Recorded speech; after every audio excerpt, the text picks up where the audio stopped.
এখন আপনাদের সামনে বক্তব্য রাখবেন আজকের অনুষ্ঠানের সম্মানিত সভাপতি, যিনি ছাত্র জীবন থেকে এই পর্যন্ত রাজনীতি করে আসছেন, রাজপথে অন্যায়ের প্রতিবাদ করছেন, আমাদের প্রত্যেকটা ডাকে, দেশের প্রত্যেকটা প্রয়োজনে যাকে আমরা পাশে পাই, তিনি হচ্ছেন আমাদের জনাব আমির উদ্দিন ভাই, কেন্দ্রীয় সাংগঠনিক সম্পাদক জেএসডি, জামালপুর জেএসডির সম্মানিত সভাপতি। ওনাকে ওনার সংগ্রামী মূল্যবান বক্তব্য রাখার জন্য, মতামত প্রদানের জন্য সংগ্রামী আহ্বান জানাচ্ছি। প্রিয় উপস্থিতি, বিশেষ করে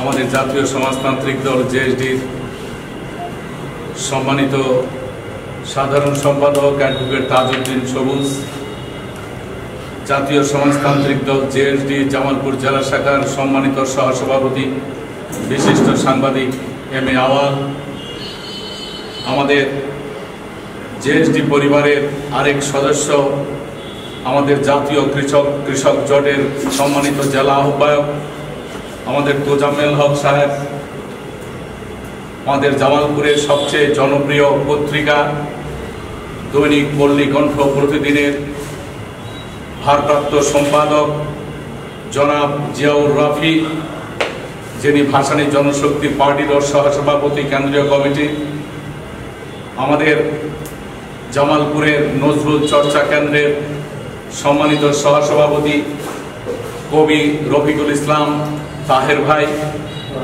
আমাদের আরেক সাথী সোহেল রানা, আমাদের ইমদাদ ভাই এবং আজাদ খান, আর সেই সাথে মহান মুক্তিযুদ্ধ থেকে শুরু করে 24-এর এই জুলাই আগস্ট অভ্যুত্থানের যে সমস্ত আত্মদানকারী, শাহাদত বরণকারী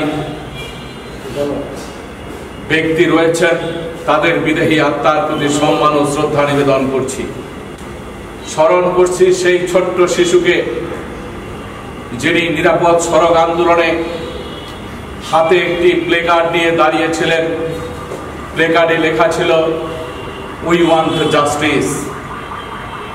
সেই নিরাপদ সড়ক আন্দোলন এবং কোটা বিরোধী আন্দোলন, মেধার সপক্ষে রাষ্ট্রকে সিদ্ধান্ত নেয়ার জন্য দাবি আদায়ের আন্দোলন, সেখান থেকে বৈষম্য বিরোধী আন্দোলন, সেই বৈষম্য বিরোধী আন্দোলনের মধ্য দিয়ে এক দফার আন্দোলন, এক দফার এক দাবি, স্বৈরাচার কবে যাবি, এই স্লোগানের ভিত্তিতে জুলাই আগস্টের যে গণ অভ্যুত্থানটি সংঘটিত হয়েছিল, এই গণ অভ্যুত্থানে যারা আত্মাহুতি দিয়েছেন, যারা কারাবরণ করেছেন, নির্যাতন সয়েছেন এবং দেহের মূল্যবান অঙ্গ হারিয়ে পঙ্গুত্ব বরণ করেছেন, তাদেরকেও আমি শ্রদ্ধাবনত চিত্তে স্মরণ করছি।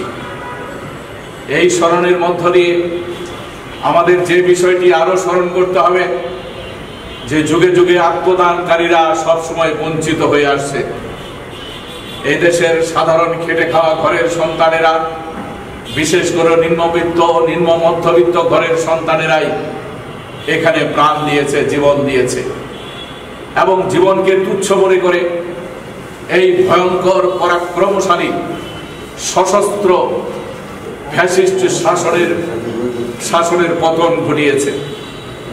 সবচেয়ে যে বিষয়টি আমার বলতে ভালো লাগছে, আমাদের জীবনকে মূল্যবান করেছে, আমাদের বেঁচে থাকার স্বাদটাকে আরো গৌরবান্বিত করেছে, তা হলো আমাদের এই প্রিয় সন্তানেরা জীবন দিয়ে, নিজের জীবনকে তুচ্ছ মনে করে তারা এই ফ্যাসিস্ট শাসনের অবসান ঘটানোর জন্য রাজপথে বুক চিতিয়ে দাঁড়িয়ে এইভাবে রক্তস্রোতের মধ্য দিয়ে একটি ভয়ঙ্কর পরাক্রমশালী সশস্ত্র ফ্যাসিস্ট শাসনকে যে উৎখাত করতে পেরেছে, এটা আমাদের ইতিহাসের এক মূল্যবান অধ্যায় হয়ে থাকবে।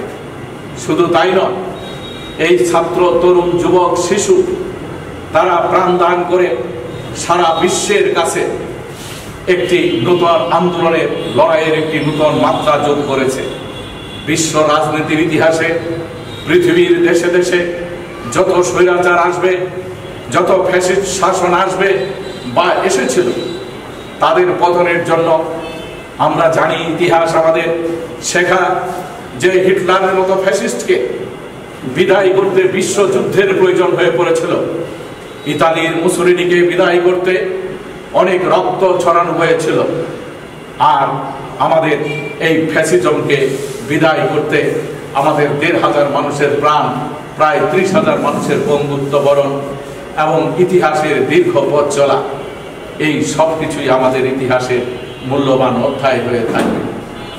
আমি আরেকটু কথা বলতে চাই, তা হচ্ছে এই বাংলাদেশের একটি গণতান্ত্রিক বাংলাদেশ গঠনের জন্য যে স্বপ্ন ছিল, যেই স্বপ্ন বুকে ধরে মহান মুক্তিযোদ্ধারা রণাঙ্গনে লড়েছিলেন ৭১ সালে, সেই ৭১-এর পর ১৬ই ডিসেম্বর থেকে ১০ ফেব্রুয়ারি অর্থাৎ ১০ জানুয়ারি ১৯৭২ সাল পর্যন্ত, ১৯৭১ সালের ১৬ই ডিসেম্বর থেকে ১৯৭২ সালের ১০ জানুয়ারি পর্যন্ত এই সময়টি আমাদের সেই বীর মুক্তিযোদ্ধারা এই দেশটি পরিচালনা করার সুযোগ পেয়েছিল। ইতিহাসের বিশ্লেষকগণ এবং ইতিহাস যারা বিশ্লেষণ করেন, রাজনীতি যারা বিশ্লেষণ করেন, তাদের কাছে আমি শুনেছি এই কয়টি দিন অর্থাৎ ১৯৭১ সালের ১৬ ডিসেম্বর থেকে ১৯৭২ সালের ১০ জানুয়ারি পর্যন্ত বাংলাদেশ অনেকটাই স্বাধীন ছিল। মুক্তিযোদ্ধারা এই সময় দেশ পরিচালনা করেছে। যেইভাবে তুলনা করা যায়, আমাদের ৫ আগস্টের পরে আমাদের এই সোনার ছেলেরা, দেশপ্রেমিক সন্তানেরা, যখন আমাদের পুলিশ বাহিনীকে ধ্বংস করে দেওয়া হয়েছিল, রাষ্ট্রের সমস্ত প্রতিষ্ঠানকে, সাংবিধানিক সমস্ত প্রতিষ্ঠানকে ধ্বংস করে দেওয়া হয়েছিল, এমনই একটি জরাজীর্ণ অত্যন্ত দুর্বল একটি মুহূর্তে আমাদের এই শিশুরা পথে দাঁড়িয়ে তারা ট্রাফিক নিয়ন্ত্রণ করেছে এবং আইন শৃঙ্খলা পরিস্থিতি নিয়ন্ত্রণ করেছে। যেই কারণে এই শিশুরা প্রায় দীর্ঘদিন ২-৩ মাস, ৩ মাস, ৪ মাস পর্যন্ত আমাদের পুলিশ বাহিনী তার নিজের জায়গায় ফিরে আসার আগ পর্যন্ত তারা এই রাস্তাঘাট নিয়ন্ত্রণ করেছে, ট্রাফিক নিয়ন্ত্রণ করেছে, আইন শৃঙ্খলা পরিস্থিতি নিয়ন্ত্রণ করেছে। আমাদের তাহের ভাই যথার্থই বলেছিলেন যে সেনাবাহিনী নামিয়ে আমরা যে আসলে আজকে যে পরিবেশ আমরা লক্ষ্য করছি, সেনাবাহিনীকে ম্যাজিস্ট্রেসি পাওয়ার দেওয়া হয়েছে, তারপরেও খুন, গুম, ছিনতাই, চাঁদাবাজি, দখলদারিত্ব বন্ধ হলো না কেন? এই প্রশ্নটা থেকেই যায়। এই কারণেই আমাদের ভাই তাহের ভাই প্রশ্ন করেছেন, যেই ছেলেরা জীবন দিয়ে এবং নিজের বুকের রক্ত ঢেলে দিয়ে এই অভ্যুত্থান সংগঠিত করেছে, সেই ছেলেরা কি মূলত আইন শৃঙ্খলা পরিস্থিতি স্বাভাবিক রাখতে পারত না? অবশ্যই পারত, আমাদের ধারণা। তো আজকে আমরা এই ধারাবাহিকতায় ১,৫০০ মানুষের প্রাণ, প্রায় ৩০,০০০ মানুষের বন্ধুত্ব বরণের যে বিচার, অর্থাৎ মানবতার বিরুদ্ধে সংগঠিত অপরাধের আন্তর্জাতিক যে ট্রাইব্যুনাল, সেই ট্রাইব্যুনালের যে রায় ঘোষিত হয়েছে, এই রায় আসলে ওই বেদনার্ত মায়ের চোখের পানি আজকে কিছুক্ষণের জন্য হলেও থামিয়ে দিয়েছে। এই রায় আসলে যারা পঙ্গুত্ব বরণ করেছে, যখন দেখেছি যে সমস্ত ওই আন্তর্জাতিক মানবতার বিরুদ্ধে অপরাধ বিচারের জন্য যে আন্তর্জাতিক যে ট্রাইব্যুনাল, সেই ট্রাইব্যুনালের চতুর্পার্শ্বে আমাদের পঙ্গুত্ব বরণকারী সেই শিশুরা দাঁড়িয়ে রয়েছে এক পা নিয়ে, এক চোখ নিয়ে, এবং মায়েরা দাঁড়িয়ে রয়েছে এই রায় শোনার জন্য। যেই মা তার সন্তান হারিয়েছে, যেই বাবা তার প্রিয় সন্তানকে এই রাজপথে হারিয়েছেন, তারা সবাই এই রায় শুনেছেন এবং রায় দেখে তারা অনেকেই সন্তুষ্টি ব্যক্ত করেছেন, তারা মিষ্টি বিতরণ করেছেন। আমি মনে করি আমরা আজকে জামালপুরের জুলাই ঐক্যের জন্য, জুলাই ঐক্যের যে ভিত্তি স্থাপন করেছে আমাদের ভাই শাহ মোহাম্মদ খলিলুর রহমান, যিনি একজন সাংস্কৃতিক ব্যক্তিত্ব, তিনি আজকে আমাদের এই জুলাই এই ঐক্যের নামে আমাদের সবাইকে একত্রিত করেছেন।